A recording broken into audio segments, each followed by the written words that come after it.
Hola amigos de No Tan Jurídico, los invito como siempre a suscribirse y darle me gusta a esta publicación para que podamos seguir construyendo juntos este espacio que es de reflexión y de conversación. Para los que nos acompañan por primera vez, No Tan Jurídico nace con un propósito claro y es generar conversaciones que nos toquen, que nos reten y nos acerquen al mundo legal desde perspectivas distintas. Por eso aquí tocamos tantos temas. Y es un espacio pensado para todos los que de una u otra forma orbitan alrededor de la actividad jurídica, pero que buscan abordarla de una manera fresca, sencilla, cercana, de forma distinta, y eso sí, claro, sin perder nunca el rigor que exige pensar el derecho. Este proyecto nace de dos facetas y pasiones que han marcado mi trayectoria, la de académico y profesor convencido de que el derecho se construye desde la crítica, el análisis y la reflexión. Nuestro invitado también sigue esa bandera, y la del litigante que entiende pues el derecho ya como una estrategia, acción y defensa en escenarios reales. Aunque esta voz que los acompaña es la de un litigante, este espacio va mucho más allá del litigio, es un espacio para pensar el derecho en todas sus dimensiones, y por eso les repito, tocamos tantos temas desde distintas ópticas, visiones y desde perspectivas y lados también tan distintos. Bienvenidos entonces, aquí empieza este viaje llamado No Tan Jurídico. Hoy vamos a hablar de un tema que parece sacado un poco de un escenario futurista, pero que en la realidad ya es parte de nuestra realidad, ya nada que hacer, ya es parte de nuestra realidad, hace parte del escenario, tanto jurídico como económico, y los desafíos específicamente vamos a hablar hoy de los desafíos que enfrenta el derecho de la competencia y el derecho del consumo frente a nuevas tecnologías. Vamos a hablar de estas discusiones que, como digo, parecían un poco lejanas, casi que uno diría de ciencia ficción, pero que hoy son urgentes, inevitables y profundamente complejas. Y para ello nos acompaña un invitado de lujo, Mauricio Velandia. Él es experto en Derecho a la Competencia y el Consumo, autor de múltiples libros y artículos sobre el tema, profesor y, creo yo, una de esas voces que incomodan, pero que incomodan, y antes de que me haga caras, incomodan para bien, porque siempre nos invita a pensar distinto, a repensar las cosas, a ponernos a reflexionar con unas posturas distintas y muy novedosas. Y Mauricio ha acuñado un concepto que cada vez suena con más fuerza, y es el de Antitrust 4.0, dándole una mirada profunda y crítica sobre las dinámicas del poder económico en el escenario tecnológico actual, si se están o no eliminando las barreras territoriales, si estamos perdiendo nosotros autonomía y la concentración económica en unos pocos. Bienvenido, Mauricio, a No Tan Jurídico, qué gusto tenerlo en este espacio. Jairo, gracias por la invitación a No Tan Jurídico, una gran idea para una generación que requiere particularmente no estar solamente dispuesta a oír a un profesor con tiza, que todavía es válido, pero que tiene unos nuevos acercamientos a una información, voy a decirlo en la mejor palabra, un poco más popular, entendido popular como de mayor alcance, no de baja categoría. Entonces lo felicito, porque usted ha sido una persona que ha aportado, no obstante su corta edad, al derecho, su gran aporte al brindar oportunidad que la gente esté informada de la jurisprudencia colombiana es amplio, es conocido, es grande, por eso la cantidad de seguidores que tiene. Y pues solamente felicitaciones, que siempre se las he dicho, no solamente acá en este espacio, sino cada vez que me lo encuentre o que me lo he encontrado, para hablar en tiempos verbales. Yo creo que usted ha aportado muchísimo, no obstante su corta edad. En su sangre tiene una gran primacía sobre lo que es el derecho. Sin embargo, usted ha hecho su propio camino, independientemente de esa herencia que tiene, y no es tan fácil cargar con un apellido, porque pues siempre va a ser calificado como el hijo de, y pierde personalidad. Y usted es un ejemplo claro que eso no ha pasado en la medida que usted ha abierto su camino con estos programas, con esas formas que participa y que hace que la gente conozca. Bueno, no, muchas gracias por esas palabras. Ya me No. siento aquí al revés, siendo yo el entrevistado y el que están presentando. Pero muchísimas gracias por esas palabras. Y aquí yo quisiera entonces preguntarle un tema y es, ¿usted cómo llega al derecho de la competencia, al antitrust y cómo llega también al derecho del consumo? Ok, yo salgo de la Universidad Externado de Colombia, que es una universidad que al que le guste la parte civil la tiene muy bien agradecida. Y en esa parte civil yo comienzo a participar en diferentes escenarios y desde el principio que salgo de la universidad, tres personas me ofrecen poder ir con ellos a trabajar. Emilio Archila, también estuvo Ramiro Bejarano, cuando estaba en el DAS, pero más para trabajar en el DAS que con él. Y Valencia Copete, que después fue un presidente de corte. Entonces el civil me acompañó. Y cuando me decidí irme con Emilio Archila, comencé a observar en su diario discurso a lo que yo conocía, que no conocía, que era el derecho de la competencia, y todo lo veía como derecho de la competencia. Entonces en las discusiones siempre me sentía ignorante hablando con un punto que él conocía, y el debate medianamente siempre era derecho de la competencia. Después pues tuve la oportunidad de irme a la Superintendencia de Industria y Comercio, donde fui delegado, y ahí, como casi todos los delegados, llegamos sin conocer mucho el tema. Entonces, cuando conozco el tema, comencé a combinarlo con lo civil, me apasionó el tipo, la materia de responsabilidad, y lo que entendí es que, no obstante que se acercaba mucho a lo civil el derecho de la competencia, porque es entre empresarios, tenía un componente administrativo. Entonces era raro ver que en el derecho privado existiera también algo de derecho administrativo, porque era la labor de supervisión del Estado para verificar si un mercado estaba sano o no estaba sano. Y el tipo de responsabilidad que yo conocía en materia civil era daño, culpa o nexo causal, o hecho generador del daño, daño y nexo causal, si era objetiva, o si era contractual, era obligaciones de medio o obligaciones de resultado. Pero comencé a encontrar algo diferente, porque tocaba fallar casos con otro tipo de responsabilidad, porque era sancionatoria administrativa, y llego a un punto donde comienzo a ver que puede haber una forma de responsabilidad donde tiene que ser típico, antijurídico y culpable, que era un derecho muy punitivo. Y llego a ese apasionante mundo donde encuentro que un economista me hablaba de elasticidad de la oferta y elasticidad de la demanda, y yo le decía, no, ahorita más tarde hablamos, porque no entendía mucho. Me compré una microeconomía, Claro, un libro a de mí también me marketing. pasaba con el tema del mercado relevante. No, sí, exacto. Y hablaban que yo no estaba acostumbrado a eso, yo estaba acostumbrado a otra cosa. Pero lo único que vi fue un mayor conocimiento que me estaba llegando, por lo tanto estaba dejando de ser ignorante en algo que yo no conocía. Y la ignorancia es supremamente valiosa. La ignorancia es lo que le permite a uno conocer todos los días cosas nuevas. Claro, yo creo que esta área del derecho tiene esa particularidad y es que se toca mucho con temas de economía. Entonces, muchas veces uno necesita conocer unos conceptos al menos básicos en economía para poder entender, sobre todo en temas de prácticas restrictivas de la competencia, ¿no? ¿Cómo define entonces, y ya hablando de Antitrust 4.0, cómo define usted ese concepto de Antitrust 4.0? ¿Por qué ese nombre y en qué se diferencia del enfoque tradicional del derecho a la competencia? De pronto la última palabra es la que me permite contestar, y es el enfoque tradicional del derecho de la competencia.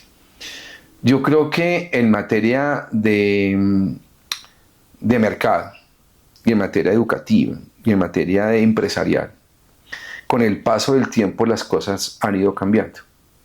El trueque cambió cuando apareció el dinero moneda, la moneda de oro, la moneda de plata, la moneda de bronce. Después aparecieron los bancos centrales por país. Después aparecieron pues, los bancos privados. Aparecen las monedas, las criptomonedas. Entonces todo comienza una evolución. Y nosotros estamos en un derecho antitrust que yo no creo que hubiera nacido en 1903 o en 1900 en Estados Unidos, la Federal Trade Commission y todas las diferentes normas que siempre nos enseñan, sino que desde 1600, 1700, las diferentes empresas de Inglaterra, Holanda y Francia, que se unieron con el Estado para conquistar territorios, se repartieron las tareas y dijeron: usted coja el territorio y yo cojo el comercio. Y esas uniones público-privadas, que hoy hablamos de uniones público-privadas, vienen de hace muchísimo tiempo.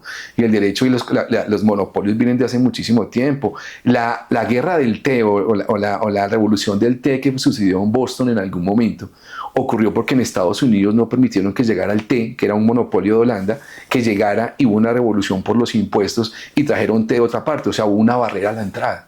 Y Estados Unidos es muy importante el día de la revolución del té, y básicamente es una barrera a la entrada a un comerciante en el mercado. Entonces el comercio siempre ha estado unido al poder y a la milicia, porque han sido como se conquistó el mundo.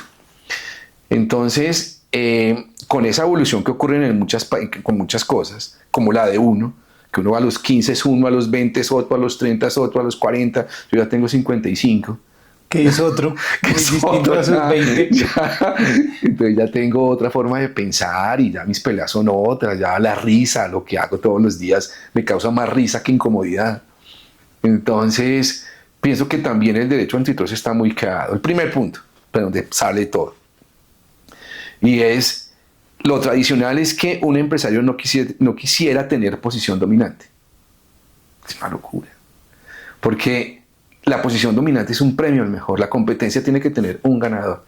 Y ese que ganó, le da miedo decir que ganó, y fue elegido ahí porque la clientela lo escogió. Si estamos en un mercado en competencia. Y las empresas, por los abogados de competencia, comenzaron de alguna manera a temerle a la posición dominante, en vez de publicitar: yo tengo posición dominante, y tengo posición dominante porque ustedes me escogieron y porque no escogieron al otro. Entonces, abogo hoy en día, desde ahí comienza el Antitrust 4.0, veámoslo de una manera diferente, porque yo creo que la estamos viendo de una manera muy compleja. Y en el mundo comienza una revolución en cuanto que el Antitrust que tuvimos hasta hace 10 años o 5 años es un Antitrust que llevó a un resultado objetivo. Y es que aparece en Davos, en Suiza, cada enero hacen un evento, y aparece que 7 personas son dueñas del 50% de la riqueza del mundo. Entonces, las normas de antitrust que protegen que no haya una concentración importante, pues de alguna manera entonces no sirvieron, porque el resultado objetivo es que 7 personas son dueñas del 50% de la riqueza del mundo. Entonces las normas de antitrust de alguna manera no sirvieron, por lo menos desde posición dominante, porque lo que abogan es que no haya una gran concentración de dinero en pocos. Entonces comienzo a trabajar el tema y comienzan a aparecer nuevos temas que requieren que sea mirado de otro punto. Y ahí me ayuda Macron, Xi Jinping y Trump. Un paréntesis pequeño antes de seguir hablando, porque me puedo extender mucho. Es que en materia de derecho, el abogado tiene que estar capacitado para ver qué está pasando geopolíticamente en el mundo, para poder interpretar de cierta manera lo que puede ocurrir dentro de un caso. Porque un caso es lo minúsculo y lo mayúsculo es la geopolítica, cómo están viendo los grandes líderes el mundo y el desarrollo del ser humano. Porque ellos son los que nos están llevando a cómo estamos participando. Ya aquí me ha quitado varias preguntas. Pero siga. Bueno, entonces, nace de que está anacrónico el derecho de la competencia, nace porque los diferentes líderes del mundo están subiendo aranceles, y los aranceles hacen que el derecho de la competencia varíe, porque se llama proteccionismo. Entonces el proteccionismo hace que cambie completamente la situación, más los campeones nacionales, que los campeones nacionales devienen de un empresario muy grande o de la fusión de muchos empresarios, que el Estado va a querer que esa industria sea un líder en un tema específico y pueda competir a nivel mundial y que genere empleo alrededor de donde está ubicado. Entonces, el derecho de la competencia cambia un poco en la medida que la misma mecánica económica hace que se observe de otra manera.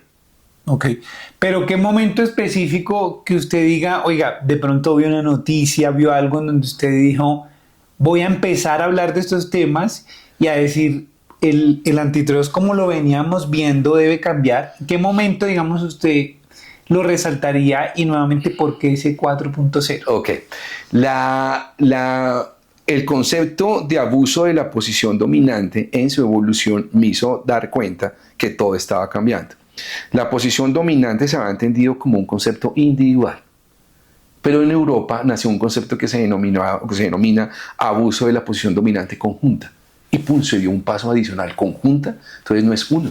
Entonces elimina esa posibilidad y en pandemia yo pues digamos que un poquito desparchado y en pantuflas, lo que hice fue meterme a ver qué estaba pasando con las grandes de tecnología y presenté una denuncia en la SIC en el año 2021 de las grandes de tecnología, donde pinté el concepto abuso de la posición dominante conjunta, porque ellos tenían una información que le estábamos dando a ellos, una información que viene muy depurada de quiénes somos nosotros, no necesitan una encuesta, y esa información depurada está en cabeza de 3, 4 grandes de tecnología y comienzo con el concepto de abuso de la posición dominante conjunta. Así pinté las denuncias como un concepto nuevo y me di cuenta que el concepto estaba cambiando.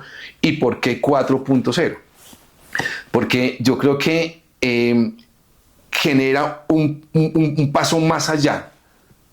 Ponerlo Antitrust 2.0, 3.0, la tecnología va en 5.0. Entonces digamos que fue un concepto un poco más a la cabeza de que esto está cambiando. Ok, mejor dicho, para no ser el 2, que quedar como repetitivo, para no quedar el 5, porque ya queda muy avanzado, sí, entonces 4.0.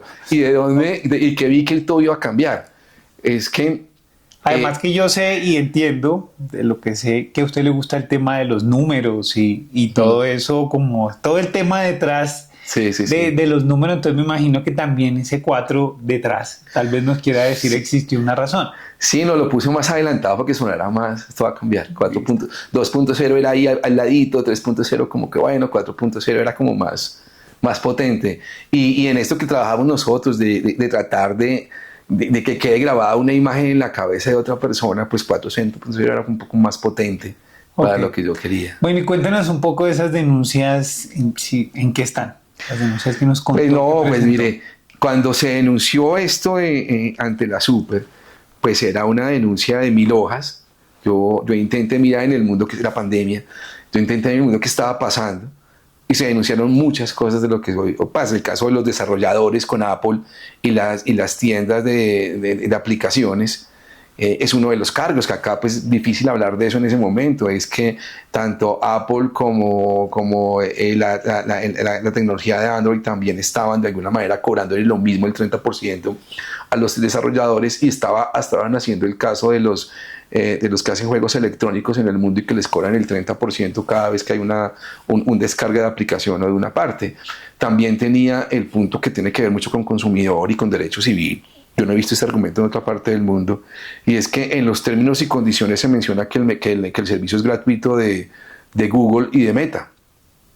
Pero cuando uno se da cuenta, en los términos y condiciones aparecen que ellos se quedan con la información nuestra y la pueden usar en un segundo mercado, que es el mercado de la publicidad. Yo me bajo al Código Civil y digo, un contrato gratuito es cuando no tiene ningún tipo de contraprestación, y acá hay una contraprestación, es falsa la afirmación o no es por lo menos clara para el consumidor, hay un posible engaño por omisión al decir que es gratuito cuando efectivamente lo que hay es una entrega de información para ser usada en otro mercado.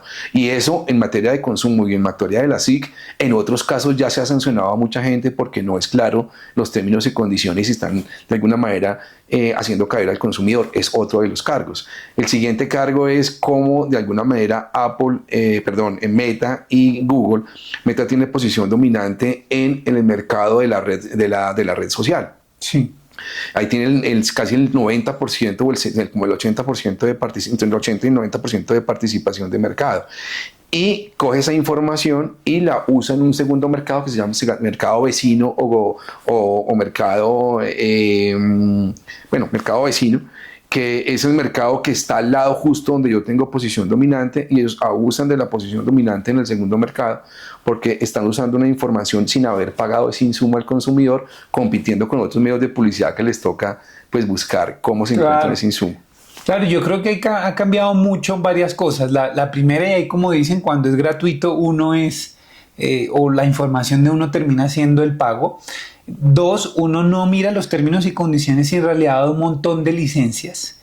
Y 3, creo que eso ha generado esa publicidad diferenciada, que si usted mira, por ejemplo, el Estatuto del Consumidor hablaba de un caso particular y era la venta por métodos no tradicionales, pero ahora nosotros estamos viendo las redes y de repente nos están invadiendo con información de lo que nosotros hemos visto, una publicidad muy segmentada que saben específicamente qué es lo que nosotros queremos y nos invaden todo el tiempo hasta que uno de pronto termina accediendo y termina finalmente comprando. De acuerdo. Y por todos estos temas que estamos viendo, como un maíz pira en diferentes partes del mundo las están sancionando, nosotros estábamos preparados, que esa es mi incomodidad, nosotros estábamos preparados para la discusión a nivel mundial.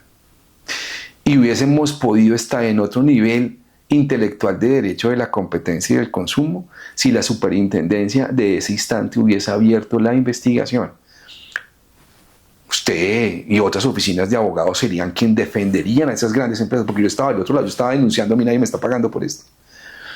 Pero para mí a nivel intelectual era importante estar en la discusión mundial y aportar y decir, venga, decimos, pensamos. Pero desafortunadamente nos dejaron por fuera de la discusión. Es una discusión que está en Inglaterra y en Estados Unidos y en toda la Comunidad Europea. En la Unión Europea, pero no nosotros. Y eso me pareció una pésima decisión no habernos metido. Bueno, ya usted nos hablaba un poco de la dimensión geopolítica, avanzando a mis preguntas. ¿Cómo afectan entonces? Ya nos habló un poco, pero quisiera que nos explicara más el tema, y es cómo afectan esas tensiones y los acuerdos internacionales a la competencia de mercados globales. Y hoy estamos viendo un poco, y usted nos hablaba de Trump y las decisiones y todos los efectos que termina generando en los mercados. Lo primero es que si uno se siente pequeño, comienza a pensar como pequeño. Si uno comienza a pensar como grande, va a hacer cosas grandes. Entonces no es un tema muy alejado y yo lo plantearía de la siguiente manera. Me imagino que más adelante vamos a hablar de la conquista espacial y el derecho antitrust en la conquista espacial, pero comencemos por otro tema, el de los mares.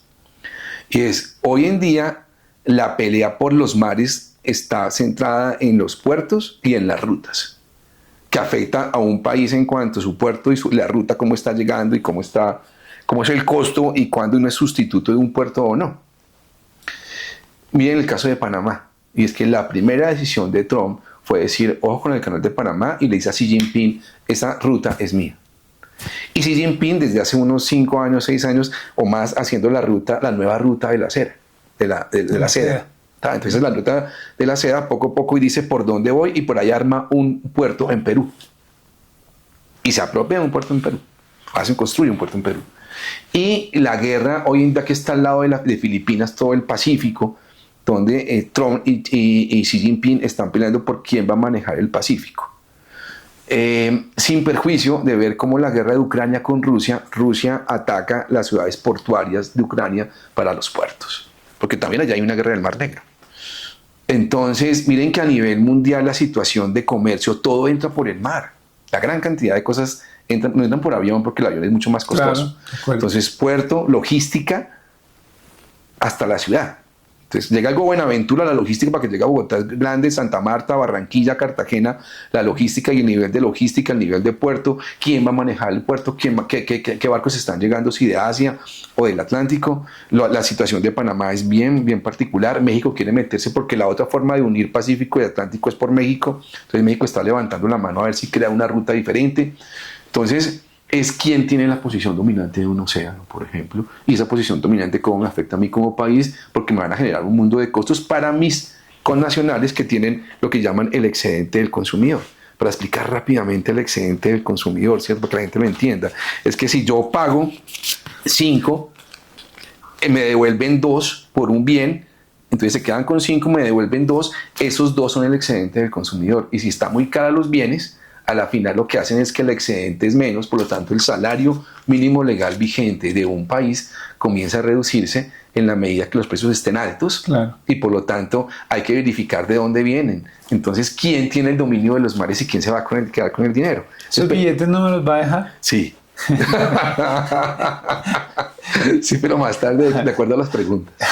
Bueno, muy interesante. Entonces, también nos hablaba, y creo que todo esto enlazándolo un poco para ir y para que los oyentes nos vayan entendiendo un poco cómo vamos entrelazando los temas, también nos hablaba de los datos masivos, cómo esos datos masivos a hoy cambian las reglas de juego. Ya nos ha dicho usted una parte, ¿qué más nos puede decir sobre cómo hoy el manejo de datos ha cambiado las reglas de juego y cómo el mundo está totalmente distinto con quienes finalmente, y puede ver uno que en últimas los que terminan siendo los más ricos que usted nos hablaba también son algunos que de una u otra forma terminan manejando datos? Ok. Lo primero es que en cuestión de datos, pues los 5 o los 10 millonarios más grandes del mundo están más o menos unidos a algo de tecnología, excepto los de lujo, que son los franceses, claro, Louis Vuitton, y que ahorita se unieron con otra y no sé qué. Pero lo que es Zuckerberg, lo que es Bezos, lo que es el dueño de Alphabet, Musk también. Pues digamos que esos 4, ya por decir algo, sin perjuicio en Latinoamérica, pues a Slim, porque también tiene un manejo de datos grandes, o el argentino de las ventas, Mercado Libre. Entonces son ya grandes jugadores. Entonces esas normas hoy de datos son importantes para cubrir, pero no sé si están atacando a esos 5. Pero ¿qué tienen esos 5 en este momento? Que es la pregunta. Esos 5 hoy tienen, por ejemplo, por WhatsApp, tienen hoy que habló, que hablaron en la Cancillería hoy, la canciller, o que habló hoy en día, por ejemplo, Benedetti, que están como discutiendo, o que habló el vicepresidente de Alpina por WhatsApp. Por favor, ¿cuántas cajas? No sé qué, porque hoy se fue todo a WhatsApp más que al mensaje de correo electrónico vía datos. Totalmente. Entonces, si hoy Zuckerberg, para ponerlo en un ejemplo, quiere meterse en algún mercado, él tiene toda la base de datos de todo el mercado occidental, no el oriental, pero él tiene la base de datos de qué está pasando en un mercado cualquiera. O sea, Zuckerberg quiere meterse al mercado de alfombras, él coge y dice, hágame un favor, sáquenme los datos de la gente de alfombras del WhatsApp. Entonces, tiene el acceso, o sea, no es que lo vaya a hacer, es que tiene el acceso porque es el dueño a una base de datos donde todos estamos hablando, entonces tienen la información total de lo que está pasando en el mundo, y no es que tenga una bola futurista, pero él si pone todos los datos en un algoritmo, él ya sabe qué va a pasar mañana, porque el algoritmo es eso, es que te da la posibilidad de saber todas las variables, pero él tiene la información de todo. Entonces vámonos ahora al de Google, el de Alphabet, que tiene hasta Waze. Entonces no solamente sabe lo que estamos preguntándole a Google, sino que sabe por dónde vamos. ¿Sí? Entonces tienen un manejo hoy del dato completo. Tan es así que el presidente Trump en la primera fila puso a todo el mundo el día de la posesión. Ahora, estamos hablando del mundo occidental, porque nosotros somos muy dables a hablar de un mundo occidental, y es que no, que en la Tierra, no, porque es que hablemos del mundo occidental y hablemos del mundo oriental, porque esos son temas completamente diferentes. ¿Cómo será el dato importante? Que hoy la guerra del mundo, la guerra fría, es sobre la data de que tiene China y la data que tiene Estados Unidos, porque Europa pues ya se desvaneció mucho, se desdibujó. Porque lo que dijo Vance el 7 de febrero en París, les dijo a Europa en la cara, les dijo, ustedes tienen una excelente regulación pero no tienen un jugador, y su única arma hoy en día es la regulación en contra de los datos, pero lo que están haciendo con sus normas es generando una mayor concentración en los que ya tienen, porque a los que ya tienen, ya la tienen todos los días, nadie lo está. O sea, sacamos una norma de datos ahorita para las panaderías de Bogotá, pero Moss las tiene vía X o las tiene también Zuckerberg con WhatsApp. Si no estamos parando a los que son, le estamos dando es más poder porque estamos rezagando a los otros y dándole más. A esto nadie los está tocando. De acuerdo. Usted ha mencionado y ya empezó a hablar del tema del componente interplanetario. Sí. Ya, ¿cómo podría explicarnos qué retos plantea esa actividad espacial al derecho a la competencia y qué estamos viendo hoy? Ok. Mire, yo hace 4 años estaba en un tribunal arbitral. Y en ese tribunal yo dije, en esos términos que hay de descanso que uno está hablando con los árbitros, y este era un caso, póngale de unos 4 abogados de cada lado, 4 oficinas. Poniendo temas Y a ver cómo rompía el hielo con los árbitros y cómo se quedaban pullas. Entonces se le ocurrió ahí el derecho a la competencia interplanetaria. Entonces yo dije, mire, yo creo que lo que viene, eso que uno dice, que unas cosas que todos se quedan pensando, y este señor que está diciendo, o por qué sacó este tema, porque pues uno lo saca como un conejo, venga a ver yo qué digo. Entonces alguien como me preguntó, Ibelandia, ¿y usted qué? ¿En qué anda? Entonces les dije, no, yo ahorita estoy viendo cómo van a ser las normas de competencia en la conquista espacial. Porque ya comenzaba a salir algunas naves espaciales de Musk, particularmente. Hoy Musk está volando al espacio 3 veces a la semana, con eso le digo todo, 3 veces a la semana. Ayer Bezos anunció que iba a poner 240 satélites en la órbita baja y va a poner 3.200 más los próximos meses. Y comenzó con los viajes espaciales. ¿Y cuánto costaba un viaje espacial? Y donde hay plata hay mercado, y donde hay mercado hay competencia, o por lo menos hay normas de competencia. Claro. Entonces el punto primero es que esto comenzó hace 4 años, y es que comenzó a generarse unos mercados. Primero, el del viaje del turismo espacial. El segundo es que los chips de la inteligencia artificial tienen el litio, y el litio está en la luna. Entonces el verdadero vuelo no es el vuelo de turismo, es que los minerales y las tierras raras, por llamarlas así, hoy están fuera, y el que busque un mineral pues es el que se va a llevar todo el botín. Pero el punto es lo que comienza a sembrar y repetir la historia de la conquista. Por eso hablé anteriormente de 1600, 1700, cuando Holanda, Francia e Inglaterra generaron una unión público-privada para conquistar unos espacios que no eran de nadie. Entonces comienza, ¿cuál va a ser el dinero en el espacio? 1, ¿Colombia va a tener participación? ¿O es que nos va a dar risa decir, oiga, un momentico, esto cómo se van a repartir este botín? Otra vez yo voy a quedar rezagado de todo esto. Más los empresarios colombianos que manejamos nosotros como clientes, ¿qué ideas tenemos para que ellos se hagan parte del monopolio de un insumo? No de la nave, no del casco, o de pronto del casco. Y es acá en Colombia hay unos emprendedores que quieren hacer es cómo va a ser un insumo particular de todo ese mercado que va a estar arriba. Ahora, el que llegue al primer planeta, o a la parte oculta de la luna que ya llegó India, o vos quieres llegar antes de 2030 a Marte, lo mismo que Bezos, y ya Trump le dijo a Musk, yo quiero que llegue el primer hombre a Marte en mi administración. Entonces, ¿qué necesita? Ahora, mira, estamos hablando de Musk, que es el asesor de Trump en todo. Entonces, son temas de países desarrollados, yo creo, donde todo lo que le acabo de comentar viene una gran cantidad de mercados relevantes, y cuál va a ser la autoridad que va a investigar una infracción de competencia cuando ocurra.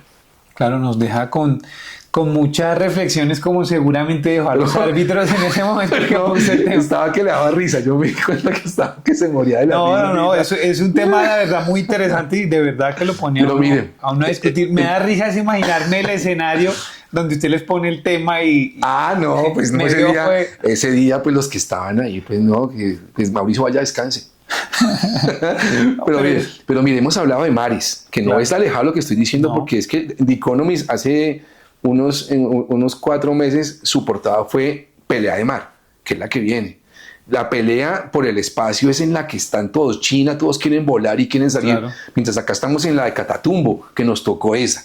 Totalmente. ¿Cierto? Pero el mundo desarrollado, yo hablé de esto, escribí hace 1 año, o hace 2 años comencé a escribir de esto, y hace 15 días aparece Nava, el último capítulo que yo estoy viendo de un podcast también, donde hablan ya del derecho espacial, después de que puse por ahí una cosa en el ABA directamente, y les dije, mire, lo que viene es derecho espacial, lo que viene también es mucho lo que tiene que ver con la inteligencia artificial, y los derechos sobre voz, y sobre la cara. Claro, yo ahí ya que está hablando, hemos avanzado bastante.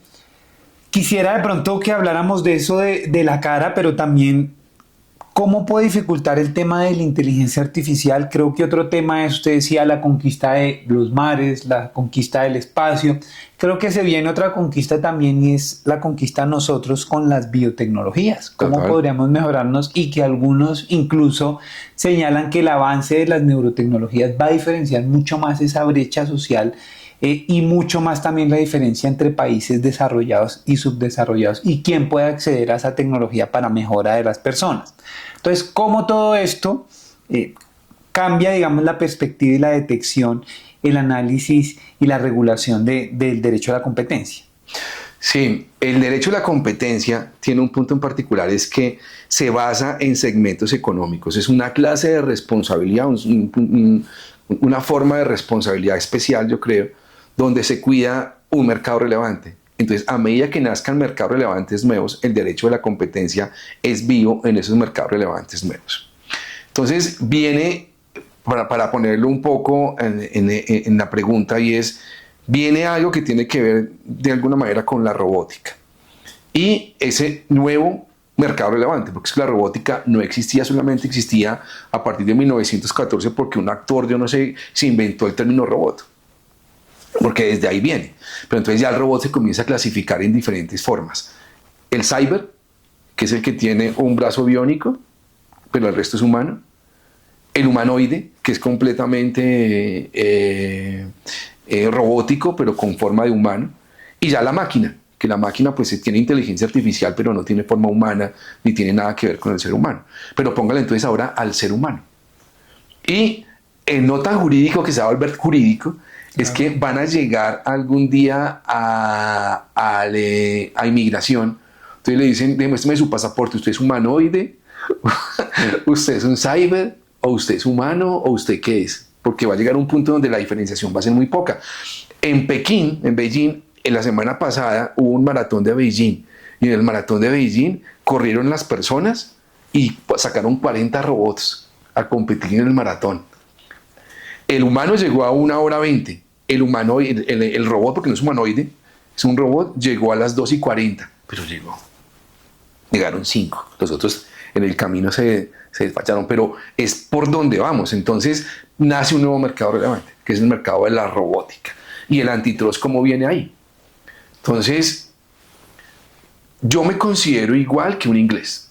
Yo me considero igual que un norteamericano, que un italiano. Lo he probado en barras de bares.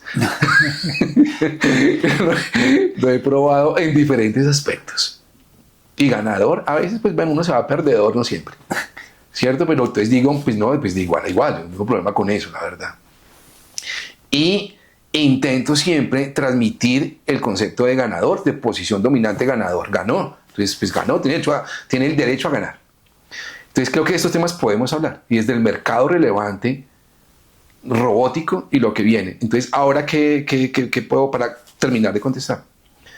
Sintiéndome con la posibilidad de argumentar igual que cualquier persona de esos países o esos que llegan encorbatados a hablar del tema de competencia, que yo ya no les creo mucho, que ya estamos de igual a igual, ya no.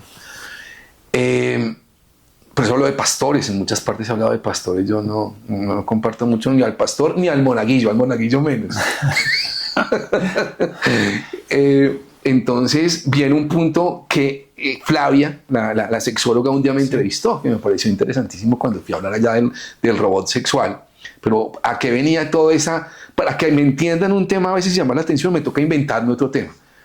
Pero cuando hablaba de la robótica sexual, era para que yo quería hablar jurídicamente de la cara de una persona que podía ser utilizada por un fabricante de robot y se estaba apropiando de lo que una persona había hecho en su vida comercialmente con su nombre a lo largo de toda su vida, y se la incrustaba a un robot y él se ganaba toda esa plata, que eso es lo que va a pasar. Claro. Entonces viene la discusión si la cara es un mercado relevante dentro de la robótica, y si la voz es un mercado relevante dentro de la robótica, y si eso requiere protección de propiedad intelectual registrada frente a los organismos que registran propiedad intelectual, o si es un derecho personalísimo que ya se asocia a algo comercial y no requiere registro porque nadie puede usar mi cara ni puede usar mi voz. Entonces viene el Antitrust 4.0 a decir, eso efectivamente, eso es un mercado relevante, mi cara yo tengo posición dominante y nadie la puede usar, la voz la puede usar o no la puede usar. Entonces vienen muchos temas. No, muy interesante. Y yo creo además que vamos a llegar al Antitrust 5.0, obviamente. Totalmente. Y además que esto es un episodio que creo que hay que irlo actualizando con los nuevos avances que veamos. Claro. Y usted ya nos hablaba aquí un poquito de un tema, y es ¿qué autoridades? Con el tema espacial, ¿qué autoridades de pronto usted ha analizado cómo podría solucionarse este tema? ¿Qué autoridades podrían ser? O si ya entonces aquí necesitaríamos un tema transfronterizo que... Mire. De pronto si lo ha analizado. Sí, le he propuesto al externado hacer un centro de estudios de Derecho y la Conquista Espacial, porque pues está todo sin efectivamente hacerse. Yo creo que lo que viene es que van a llegar a un momento, el espacio es muy grande, solamente mire, de noche solamente mire todo lo que hay de estrellas y de planetas y estamos en la Vía Láctea. Pero va a llegar un punto en que los privados se van a apropiar de determinados territorios, ahí ya no hay la ley de la selva. Van a haber otros donde Estados Unidos, la NASA se une con este señor, con Musk, que hicieron un acuerdo y van y conquistan. China, viene una repartija. Y en la repartija es el que reparte tiene la mejor parte. Entonces van a tener la mejor parte. Pero usted, yo, nuestros hijos, en esa parte que tienen. Entonces solamente la gente futurista y de avanzada va a tener una generación que efectivamente tenga una participación en ese nuevo mundo que viene. Entonces, hace poquito, en otro punto, en otra parte, me tuve oportunidad de hablar también de esto.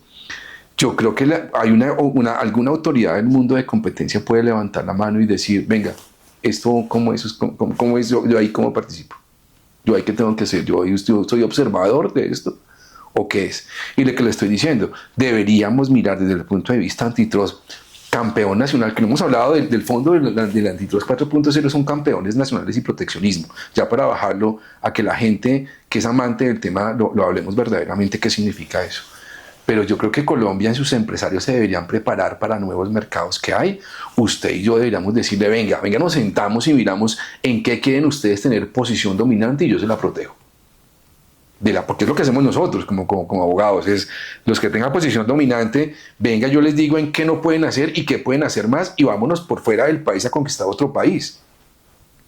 Sí, entonces creo que en un principio la Federal Trade Commission va a sacar algunas normas, pero no le conviene mucho porque todo es su mercado, entonces no va a parar a sus propios ciudadanos, los chinos mucho menos, entonces es una cosa donde todo el mundo se están compitiendo sin reglas. ¿Y quiénes tienen que levantar la mano?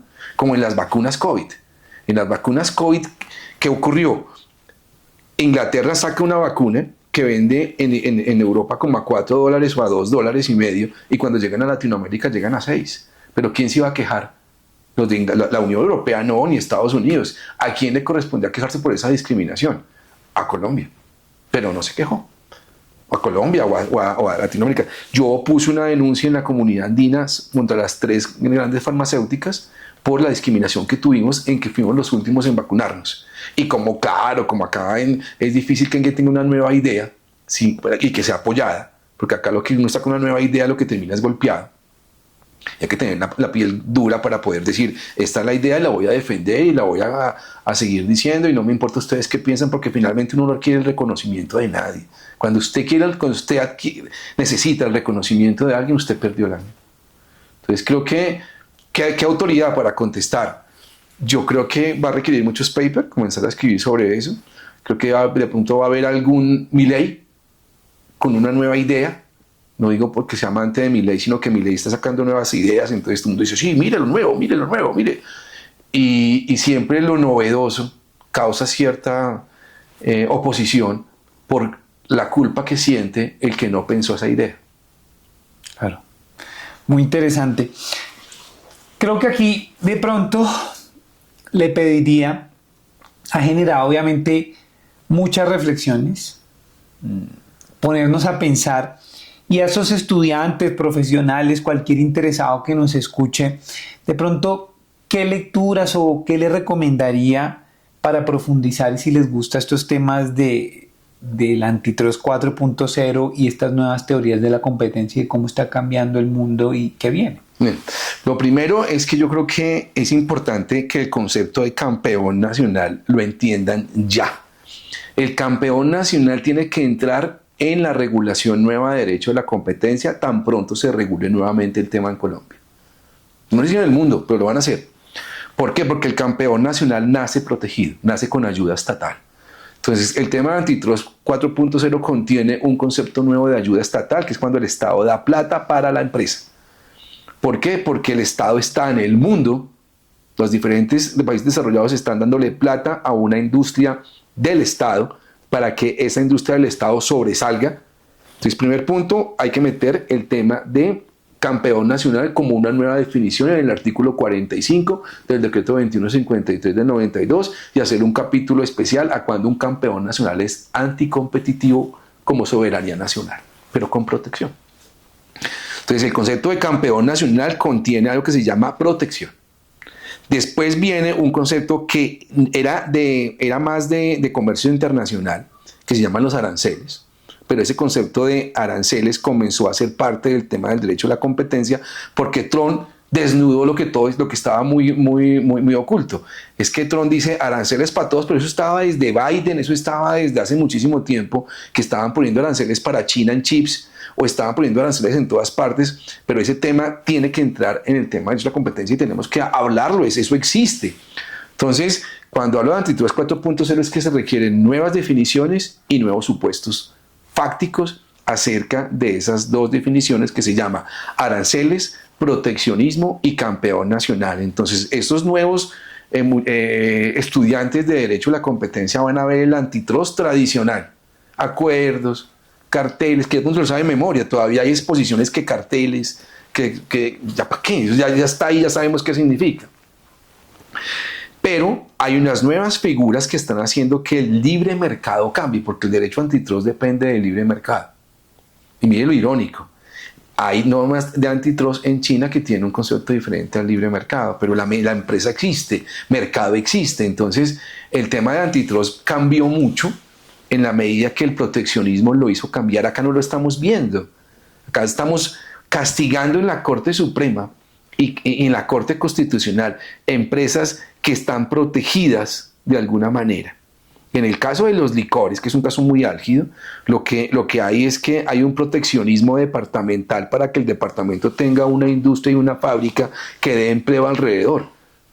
Sí, no es tanto el tema de impuestos, sino la industria que está siendo castigada porque localmente, si hay un ganador en licores, toda la plata se va, en cuanto a industria y empresa y marca, se va a una región en particular, pero se debe asegurar que cada departamento tenga una industria en particular, que es lo que está ocurriendo en el mundo. Entonces yo creo que los estudiantes deberían estudiar, qué raro que en libre mercado se estudie proteccionismo, pero el mundo económico nos está llevando a eso. Acá me pueden colgar de un árbol y que venga el decano de la Facultad de Economía del Externado, de los Andes o de AFI, o de que venga y nos sentamos y discutimos. Porque hace falta esa discusión, porque lo que están enseñando en la universidad es el libre mercado antiguo. El libre mercado nuevo, es lo que está pasando en el mundo, proteccionismo puro, aranceles, campeones nacionales y una gran cantidad de impulso a que las empresas se fusionen entre sí, no le ponen ya trabas que es que generó posición dominante. No, ya genere la posición dominante, porque lo que se está cuidando ahora es que exista posición dominante en industrias nacionales. No sé si fui claro. Sí, perfecto, muy claro como siempre. Bueno, ya para ir terminando. Qué pesar, me embalé. No, quienes lo conocen siempre destacan su rigurosidad académica, pero también, como seguramente se dieron cuenta acá, su sentido del humor y el gusto por las conversaciones. Si usted pudiera tener una cena tranquila, sin hablar de derecho, con cualquier personaje histórico o actual, ¿a quién invitaría? ¿Por qué? ¿Y qué le diría? Invitaría a Teresa a la cena, ¿sí? Invitaría a Confucio, que se me quedó por decir a los estudiantes que no crean que la filosofía solamente es griega, que es la base de cualquier sociedad, porque es muy occidental. Lean Confucio, que es un libro de 5, se llaman los 5 libros de Confucio, pero no son más grandes que esto, así de pequeño. Y Confucio pues me permite ver el mundo oriental, que ha sido fantástico para mí, porque me abrió la cabeza. A Confucio me pareciera preguntarle acerca de la virtud, que me parece interesante el concepto que él tiene de virtud y de cómo mira la vida muy desde el punto de vista el buen hijo con su padre será un buen ciudadano. Y me parece muy corto lo que él dice, pero es magnífico. Yo soy muy shakespeariano, a mí me encanta Shakespeare, que Shakespeare tiene el drama del ser humano, de lo que le pasa en el día a día. A Romeo lo dejó, se mató por la otra y los dos se murieron, pero estaba peleando con las familias. O en Otelo, la envidia, o en Mucho ruido y pocas nueces, también los chismes de la gente, lo que dice, el reconocimiento, no sé qué. Y me encanta uno que se llama Foucault, francés, 1960-70, donde habla de lo siguiente y de algo para ir redondeando. porque yo soy un amante de la no sumisión, no de la sumisión de Misión Imposible. Sumisión es ir y tumbar este barco. No, la sumisión entendida de otra manera, y es el bajar la cabeza y hacer fila frente a algo que uno no está de acuerdo. Uno no puede hacer fila con lo que no está de acuerdo y no puede esperar estar de primero en la fila para decir que no está de acuerdo. Foucault, ¿qué dice? Y termino con lo que comencé diciendo. Te dices que has aportado mucho desde el punto de vista educativo. También no te has dado cuenta, o si te has dado cuenta te felicito, y hay que seguir haciéndolo así. Y Foucault plantea que la educación es donde está sentado el poder, porque si el poder permite y transmite a los estudiantes que seguir el poder es el camino, el estudiante va a seguir ese poder. Entonces el poder siempre va a requerir que la educación esté entendida y direccionada a validar ese poder y que no lo discuta. Entonces, todas estas revoluciones educativas que estamos hablando hoy de Antitrust 4.0 o de todo lo que puede venir desde el punto de vista educativo civil, las reformas, la salud, todo cualquier tipo de revolución educativa, que es muy diferente a otro tipo de revolución educativa. Yo valoro la revolución educativa, yo soy apolítico, yo nunca he votado por nadie y nunca creo que vaya a votar, yo voto por mí, soy anarquista. Sin embargo, defiendo un antitrust social al 100%, que es, académicamente defiendo eso. Califíqueme como me califique la gente que me quiera calificar, porque digo, no vivo el reconocimiento. Entonces, Foucault me parece que ha generado esa rebeldía educativa con Confucio y con Shakespeare. ¿A qué invito a la gente? A la no sumisión, a decir, bueno, hay que decir lo que piensan, porque esa es la persona que sale adelante. Si usted de alguna manera se comienza a discutir con gente que no tiene ningún tipo de poder y gasta de pronto en ese momento, poder educativo, digo yo, o de ideas, no de poder de dinero, se vuelve de esa manera. O sea, no, para usted poder salir y dar una idea en particular, tiene que atacar al que tiene la idea contraria en ese instante. ¿Sí? Poder decir, yo no pienso igual, y no tener ese miedo a que no va a llegar por esperar a hacer fila. Eso nos metieron eso, ¿cierto? Y que no tengan en cuenta esa frase que dicen, piense antes de hablar. Ese piense antes de hablar, uno te lleva a la mentira, y es que no piense no diga lo que está pensando, que es una locura. Y la segunda dice, piense antes de hablar, nos crea un miedo y un pánico gigantesco en que lo que yo voy a decir va a causar viruela y que me va a ir mal, mentiras. A mí no me ha ido mal diciendo lo que yo pienso. Me ha ido bien. No, muy interesante. Creo que no sería una cena tan tranquila. Pero sí. Muy interesante estas reflexiones finales. Muchísimas gracias. Muy buen humor suyo, no lo conocía. Muchas gracias por aceptar la invitación. Obviamente quedamos muy pendientes de una continuación de esto, del desarrollo y de lo que va a venir. Y de verdad, muchísimas gracias. Un gusto tenerlo acá. No, Jairo, una gran admiración por... repito, se cortará todo lo que ha hecho y muy seguramente con lo que seguirá haciendo. Entonces, solamente adelante, caminante. Y muchas gracias a ustedes por acompañarnos en este viaje llamado No Tan Jurídico. Nos vemos en el siguiente episodio.